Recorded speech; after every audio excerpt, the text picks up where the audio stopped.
For today's video mga bro and sis, ayan, flex lang tayo sa salamin para makita natin yung resulta ng ating mga pinaghihirapan sa pagbubuhat at pag-workout.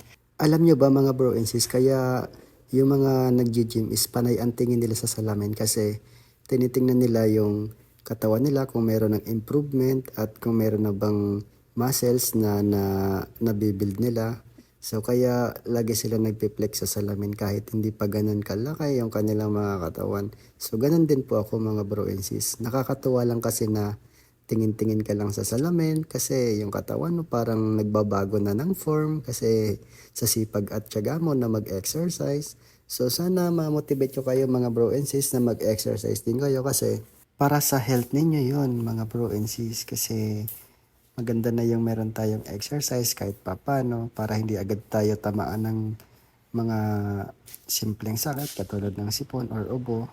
Ayun, mag-exercise tayo kahit ilang minuto or pag may time tayo, yun ang gagawin natin, yung mag-exercise ko. Hindi lang puro scroll lang sa social media kasi nasasayang lang yung oras natin at wala naman tayong napapala sa pag-scroll. Kaya naman gamitin nyo yung time nyo na extra sa pag-workout or sa ibang bagay na mas importante katulad ng pag-content or pag-edit ng mga videos nyo para meron din kayong pang-content. So ganun lang mga bro and sis.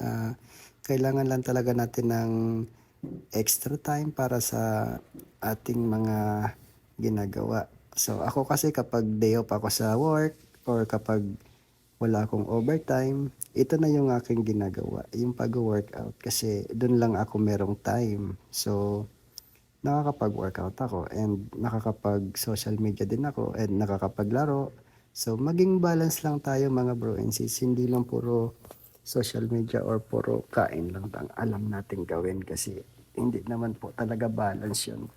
So mga bro and sis, sana talaga is ma-motivate ko kayo mag-workout kahit hindi ako ganun kagaling mag-tutorial or mag-voice over. So sana sa video kong ito is namomotivate ko kayo kahit papano sa mga simpleng workout ko lang kasi hindi naman tayo professional na nagbubuhat.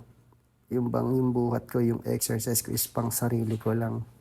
So yun lang yung mga masishare ko na mga workout routine ko sa araw-araw.